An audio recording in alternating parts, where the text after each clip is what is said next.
সে রক্তকে অস্বীকার করার চেষ্টা করবেন না। শাহাদাতের শহীদের রক্তের সঙ্গে গাদ্দারি করার মতো সেই বেঈমান কওমি মাদ্রাসায় জন্ম হয়। আমি আবার বলছি, এদেশে ভাড়াটিয়া থাকবো না, ভাড়াটিয়া হিসেবে থাকবো না। এই জমিনের মালিকানা সূত্রে এদেশে বসবাস করি। এই জমিনকে আল্লাহর জন্য মুক্ত করেই ছাড়বো ইনশাআল্লাহ। আল্লাহ ভাস্কর্য বিরোধী আন্দোলন, এটা তাওহীদ এবং শিরকের আন্দোলন, শিরকের সংঘাত ছিল। ভাস্কর্যের পক্ষে যারা ছিলেন তারা শিরকের পক্ষে ছিলেন, ভাস্কর্যের বিপক্ষে যারা ছিলেন তারা তাওহীদের ঝান্ডা সমন্বয়।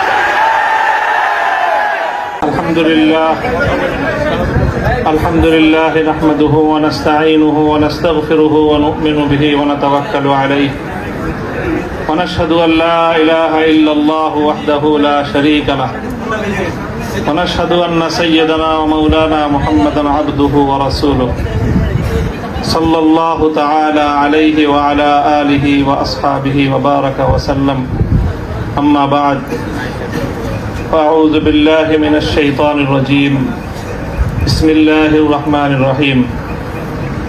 وإذ قال إبراهيم رب اجعل هذا البلد آمنا واجنبني وبني أن نعبد الأصنام.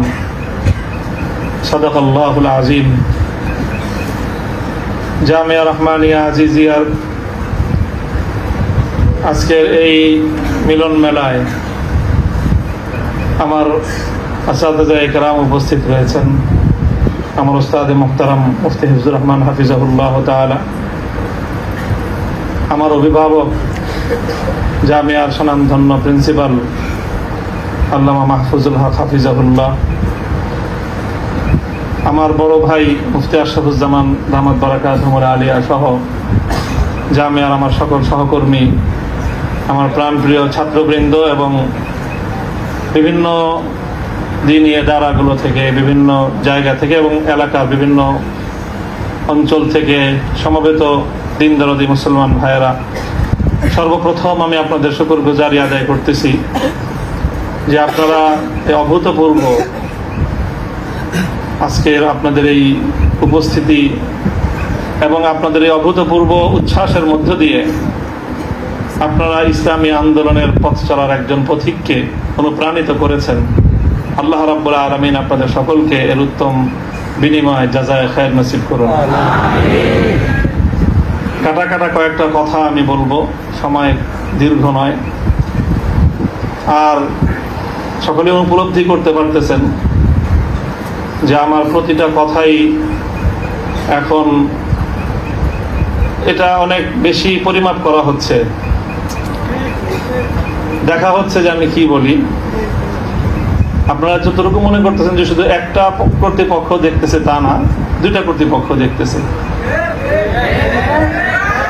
এবং একটা কর্তৃপক্ষ আরেকটা কর্তৃপক্ষ থেকে অনেক বেশি প্রবল।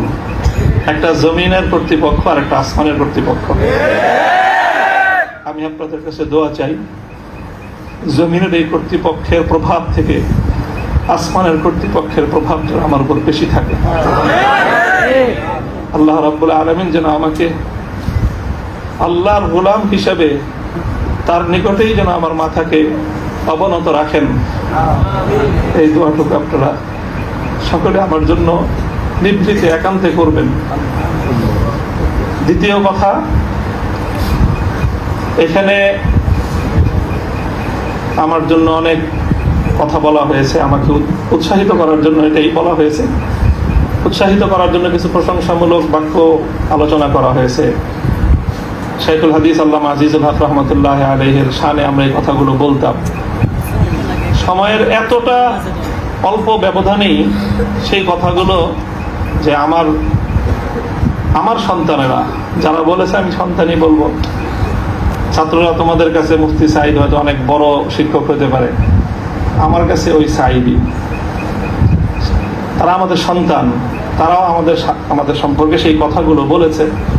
শাইখুল হাদিস রহমতুল্লাহ আলাইহি বলতেন যে এই কথাগুলোকে প্রশংসামূলক কথা নয়, বরং আমি কালিমাতে দোয়াইয়া, দোয়ার বাণী হিসেবে, দোয়ার কথা হিসেবে আমি বরণ করে নিলাম। আল্লাহ পাক আমার সন্তানদের, আমার সহকর্মীদের, তাদের এই কথাগুলোকে যেন আল্লাহ আমার হকে, আমার ক্ষেত্রে দোয়া হিসেবে আল্লাহ কবুল করেন।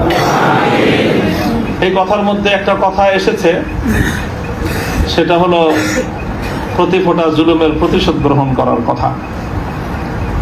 আমি এই কথাটা একদিকে প্রত্যাখ্যানও করি, আবার আরেকদিকে সমর্থনও করি। প্রত্যাখ্যান করি এইভাবে যে এটা যাদের আদর্শ অনুসরণে আমাদের এই জুলুমকে বরণ করা, আমাদের এই কারাভোগ, আমাদের এই কারাবরণ, আমরা এই শব্দগুলি বেশি বলি। কি বললাম? কারাভোগ, কারাবরণ। কারা নির্যাতন তো বলবো যত কম বলা যায়। কারা নির্যাতন নয়, আসলে তো এটা কারাবরণ। আমরা তো জেনে বুঝে এই পথে পা বাড়িয়েছি। কেউ যদি মনে করে থাকে যে আমরা জানি না, তাহলে এটা তাদের মিস ইনফরমেশন। আমরা জানি আমাদের এই পথে চলতে গেলে এই পথটা কুসুমাস্তীর্ণ নয়। এ পথে লাল গালিচা থাকে, কখনো কখনো প্রতীকী অর্থে লাল গালিচা থাকে। তবে সেই লাল গালিচার লালিমাটা যতটা না গালিচার রং দিয়ে লাল হয়, তার চেয়ে বেশি লাল হয় ভাইয়ের শাহাদাতের রক্তের মাধ্যমে। শাহাদাতের রক্তের নজরানা দিয়েই আমরা সেই পথে ইনশাআল্লাহ পৌঁছবো, যে পথে শাপলা চত্বরের ভাইয়েরা শাহাদাতের রক্ত দিয়েছেন, যে পথে আমার হাটহাজারীর সন্তানেরা শাহাদাতের রক্ত দিয়েছেন, যে পথে আমার বিবাড়িয়ার ব্রাহ্মণ শহীদ বাড়িয়ার বীর শহীদানেরা যে পথে আত্মত্যাগ স্বীকার করেছেন, আমরা তাদের সে পথকে ভুলব না। তাদের সেই শাহাদাতকে আমরা কোনো সময় সেই শাহাদাত অস্বীকার করার কোন প্রবণতাকে এক মুহূর্তের জন্য বরদাস্ত করব না। শহীদ হয়েছে আমার ভাই, সরি বলেন। বাংলায় না বলতে চান দুঃখিত, দুঃখিত যদি বলতে না চান, আপনাদের প্রিয় ভাষা ইংলিশেই বলেন। তবে কি বলেন? সরি বলেন। সে রক্তকে অস্বীকার করার চেষ্টা করবেন না। শাহাদাতের শহীদের রক্তের সঙ্গে গদ্দারি করার মতো সেই বেঈমান কওমি মাদ্রাসায় জন্ম হয়। কাজেই যে কথা বলতেছিলাম, যেটা হলো কারাবরণ আমাদের। কারা নির্যাতন তো অনেক পরের কথা। আল্লাহ পাক রব্বুল আলামিন কারা এই কষ্ট থেকে আমাদের সকলকে হেফাজত করেন। প্রতিশোধের যে কথাটা, সেটা আমরা তো পয়গম্বর আলাইহিস সালামদের অনুসারী। নবী ইউসুফ আলাইহিস সালামের সেই বাণী, লা তাসরিবা আলাইকুমুল ইয়াউম, গতকালকে আমি বলেছি, আজও বলছি, আমরা কোনো প্রতিশোধ গ্রহণ করি নাই, করতে চাই না। করার প্রবণতা কখনো যদি আমাদের মন থেকে উদ্গত হয়, সেটা হলো ইন্নামা যালিকা মিন্নী ওয়া মিনাশ শাইতান। শয়তানের প্ররোচনায় কখনো হয়তো আমরা ব্যক্তিগত আক্রোশে প্রতিশোধের কথা বলে থাকতে পারি, কিন্তু আমরা প্রতিশোধ পরায়ণ নই, এগুলো মূল কথা। এই হিসাবে আমি প্রতিশোধের এই শব্দকে প্রত্যাখ্যান করলাম। তবে অন্য আরেক অর্থে আমি এই প্রতিশোধের এই শব্দকে সমর্থন করছি। শুধু সমর্থন নয়, বরং আমি আমার পুনর্ব্যক্ত করছি যে আমরা প্রতিশোধ নিব। আমাদের সেই প্রতিশোধ হবে সেই প্রতিশোধ, যেই প্রতিশোধ হিজরতের আগ পর্যন্ত 12 বছরের জুলুম এবং নির্যাতনের প্রতিশোধ মক্কা বিজয়ের মাধ্যমে আল্লাহ নবী গ্রহণ করেছিলেন। আল্লাহ নবী মক্কা বিজয়ের পরে সেই সকল অপরাধীদেরকে ক্ষমা করার মধ্য দিয়ে, সেই জমিনে আল্লাহর দ্বীনের ঝান্ডা সমুন্নত করার মধ্য দিয়ে মধুর প্রতিশোধ নিয়েছিলেন। আমি আবার বলছি, এদেশে ভাড়াটিয়া থাকবো না, ভাড়াটিয়া হিসেবে থাকবো না। এই জমিনের মালিকানা সূত্রে এদেশে বসবাস করি। এই জমিনকে আল্লাহর জন্য মুক্ত করেই ছাড়বো ইনশাআল্লাহ। আল্লাহর দ্বীনের বিজয়, সেটাই হবে আমাদের পরম প্রতিশোধ। এবং যারা আমাদেরকে শত্রু ভেবে আমাদেরকে নিঃশেষ করার চেষ্টা করেছে, অপমান করার চেষ্টা করেছে, আমরা তাদেরকে সম্মানিত করে প্রতিশোধ নিব। আমরা তাদেরকে আদর্শের সোনালী পথে বরণ করে নেওয়ার মধ্য দিয়েই আমরা ইনশাআল্লাহ আমাদের আদর্শের বিজয়ের প্রতিশোধ গ্রহণ করব। আল্লাহ রাব্বুল আলামিন আমাদেরকে সে তৌফিক দান করুন। আরেকটা কথা বলা হয়েছে, অনেকের কথার মধ্যে আসছে যে একটা ভবনের আলোচনা। এই ভবনটার গুরুত্ব একসময় আমার কাছেও খুব ছিল, 3 বছর আগেও খুব ছিল। যখন শুনলাম যে ভবনটা চলে যাচ্ছে, আমি তখন সর্বপ্রথম দুই রাকাত সালাতুল হাজাত করে দোয়া করেছিলাম যে আল্লাহ যেন খায়রের ফয়সালা করেন। আর এরপরে এখন আমার অনুভূতিটা হলো যে এরকম ভবন না থাকাই ভালো। না থাকা ভালো কেন? দস্তারে না দারে মে মা গমে পেয়েছে না দারে মা হেছে না দারে মে গমে হেছে না দারে। এইরকম ভবন টবন থাকলে এগুলোকে রক্ষা করার জন্য ডানে বামে অনেক কিছু তাকানোর প্রয়োজন হয়। ভবনও নাই, রক্ষা করার জন্য কার পায়ের নিচে তেল মারার দরকার। আজ এখানে মাদ্রাসা, কালকে ইনশাল্লাহ সাইকুল হাদিসের সন্তান মাহফুজুল হক সাহেব যদি নদীর ওই পারে যে বসেন, ইনশাল্লাহ ওই কেরানীগঞ্জের ওই একেবারে ধুলের চরে বা ওই কোন লুটের চর, কোন চরের মধ্যে এর চেয়ে বড় মাদ্রাসা হবে। প্রয়োজন নাই ভবনের, প্রয়োজন নাই মাদ্রাসার স্থাপন কোন সম্পত্তির। ওই পুরাতন যুগে ফিরে যেতে হবে আমাদের। স্থায়ীভাবে আমি এই কথা বলতেছি। এই বিশাল বিশাল আলিশান ইমারত সাজায়ে, আর সেই ইমারতের মধ্যে সুন্দর সুন্দর আরামদায়ক বিলাসী রুম সাজায়, সেখানে বিলাসী এলেম চর্চা। আমি এই কথাটা আমার কাছে খুব মনে পড়ছে, বিলাসী এলেম চর্চা। আজকে আমাদেরকে এই বিলাসী এলেম চর্চায় পেয়ে বসেছে। বিলাসী এলেম চর্চার পথ বাদ দিয়ে আমাদের আকাবের এবং আসলাফদের মতো সেই খেজুর গাছের তলায়, বট গাছের নিচে সালার চাটার উপর বসে আমাদেরকে কাল আল্লাহ কাল রাসূলের তালিম দেওয়ার সেই সবক গ্রহণ করতে হবে। তাহলে ইনশাআল্লাহ আমরা বাতিলের তখতে তাউসকে উল্টে দিয়ে সেখানে আমরা কালেমার ঝান্ডা সমুন্নত করতে পারব।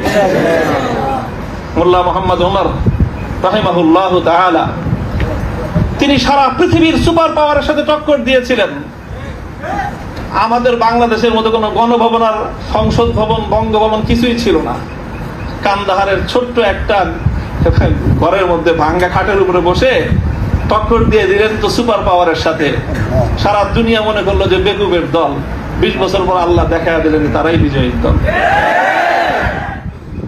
তবে একটা দুঃখ আমার, আমি ওই এই গোটা প্রসঙ্গের সঙ্গে যারা যারা সম্পৃক্ত অধিকাংশই আমার সম্মানিত, অনেকে আমার মুহতারাম উস্তাদ, শুধু উস্তাদ না, অনেকে এমন আছেন যারা উস্তাদ মুকাওবিম, অর্থাৎ আমি আমার মতো করে শাইখুল হাদিস রহমতুল্লাহ আলাইহি আমাকে যাদের তত্ত্বাবধানে গড়ে তোলার চেষ্টা করেছেন, শুধু আমাকে না, আমার ভাইদেরকেও, মাহফুজ সাহেব হুজুর এবং আমি, আমরা দুইজন বিশেষ করে, ওনারা অনেকে এখানে আছেন। কাজে তাদের প্রতি কোনো ধরনের অসম্মান হয়, অমর্যাদা হয়, সেই কথা আমি বলবো না। কখনো ভুলে বলে থাকলে সেটার জন্য আমি নিঃশর্ত ক্ষমা প্রার্থনা এখনো করছি, যে কোনো সময় করব, যে কোনো ভাবে করতে হয় করব। তবে একটা কথা, দুঃখের কথা, হৃদয়ে রক্তক্ষরণের একটা কথা, সেটা যদি আমার বাবার দ্বারাও সেই ভুলটা হতো আমি বলতাম। সেই ভুলটা যদি এখন আমার অভিভাবক মাহফুজ সাহেব যদি সেই ভুল করেন সেটাও আমি বলবো। সেই ভুল যদি আমিও করি, আমাকেও যেন আল্লাহ পাক সেই ভুলটা অনুভূতি দান করেন। সেটা হলো যখন এদেশে মূর্তির বিষয় নিয়ে বিতর্ক তৈরি হলো, ভাস্কর্য নামে জাতীয় পর্যায়ে মূর্তি তৈরি হবে কি হবে না এই বিষয়ে যখন বিতর্ক, তখন আপনারা সেই বিতর্কের মঞ্চে ডিজিটাল ছবি তোলাটা কতটা বড় অপরাধ, কতটা বড় অন্যায়, কত বড় গুনাহ, সেই মাসলা নিয়ে আসলেন। দুঃখটা এই জায়গায়, আপনারা সেই মাসলা উত্থাপন করে তখন এই মূর্তি এবং ভাস্কর্যকে প্রকারান্তরে বৈধতা দেওয়ার চেষ্টা করেছেন। আপনারা বোঝানোর চেষ্টা করেছেন যে আজকের একটা ছাত্র ফেসবুকে তার ছবি আপলোড করা যতটুকু বড় অপরাধ, বাংলাদেশের স্বাধীনতার স্থপতি মরহুম বঙ্গবন্ধু শেখ মুজিবুর রহমান সাহেবের 60 ফুট লম্বা ভাস্কর্য নামক মূর্তি স্থাপন করা সমান অপরাধ। এটা বোঝানোর চেষ্টা করেছেন আপনারা। ব্যাপারটা কি এক? এটাই হলো দুঃখ যে এই কাজটা সামনে করেন না আপনারা যদি ভাস্কর্যের বিরোধিতা করতে ভয় পান, তাহলে আমি আপনাকে দোষারোপ করব না। তবে ভাস্কর্য নামক এই সকল শিরকি সংস্কৃতির বিরুদ্ধে যারা কথা বলবে, তাদের প্রতিপক্ষ হয়ে মাঠে গিয়ে এই ধরনের বিতর্কিত মাসলা উত্থাপন করে জালিমের এবং যারা মূর্তি পূজারীদের দোসর, তাদের অবস্থানকে সংহত করবেন। আমি জানি না, যদি বুঝে করে থাকেন, গফরাল্লাহু লাকুম, আল্লাহ আপনাদেরকে মাফ করুন। আপনি যদি বুঝে শুনে করে থাকেন, আখাফু আলাইকুমুশ শিরক, আখাফু আলাইকুমুশ শিরক, না বুঝে করে থাকেন, সেটাই আমার ধারণা যে আপনারা অনেক বড় বড় আলেম, রাজনৈতিক প্রজ্ঞা আপনাদের কিছুটা ঘাটতি থেকে থাকতে পারে এই ক্ষেত্রে অন্তত। কাজেই এই জায়গাটায় বিলম্ব হলে আপনারা কথা বলেন। বিলম্বে হলেও কথা বলেন, এর ইতিহাস আপনাদেরকে ক্ষমা করবে না। মনে রাখেন না যে আমরা হেফাজতে ইসলামের কিছু নওজওয়ান আলেম এবার যেটা করছে, সরকার একটা ভালো বুদ্ধির কাজ করছে। আগের বার থেকে, আগের অতীত থেকে তারা শিক্ষা নিছে। তো শাইখুল হাদিসের মতো, মুফতি আমিনী সাহেবদের মতো বৃদ্ধ মানুষদেরকে মানে তারা আটকায় জাতির কাছে তারা একটা বিশেষ মানে বড় ধরনের একটা মানে আসামির কাঠগড়ায় দাঁড়ায় গেছিল। এবার তারা আমাদের মুরব্বীদেরকে কারো গায়ে স্পর্শ করে নাই। শুরুই করছে মামুনুল হক থেকে, যে এদের হাত পাও গুলি সব ভাঙে দাও, তাইলে এই পুরা মাথা যেগুলো আছে সেগুলো আর কি করবে, এই পলিসি নিছেন। তো কাজেই যেটা করেছেন সেটা হলো, আবারও বলছি, যে এই ধরনের যখন তাওহীদ এবং শিরকের লড়াই হয়ে দাঁড়াবে, আল্লাহ ভাস্কর্য বিরোধী আন্দোলন এটা তাওহীদ এবং শিরকের আন্দোলন, শিরকের সংঘাত ছিল। ভাস্কর্যের পক্ষে যারা ছিলেন তারা শিরকের পক্ষে ছিলেন, ভাস্কর্যের বিপক্ষে যারা ছিলেন তারা তাওহীদের ঝান্ডা সমন্বয় করেছিলেন।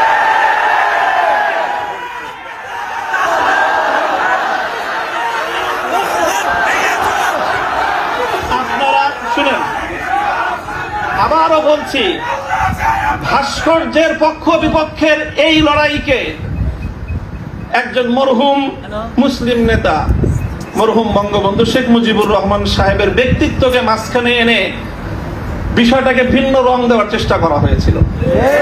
আমরা তখনও বলেছি, আজও বলি, ভবিষ্যতেও বলবো, ভাস্কর্য এটা বঙ্গবন্ধু শেখ মুজিবুর রহমান সাহেবের, শহীদ প্রেসিডেন্ট জিয়াউর রহমান সাহেবের, সেটার আমরা কোনো পার্থক্য করি নাই।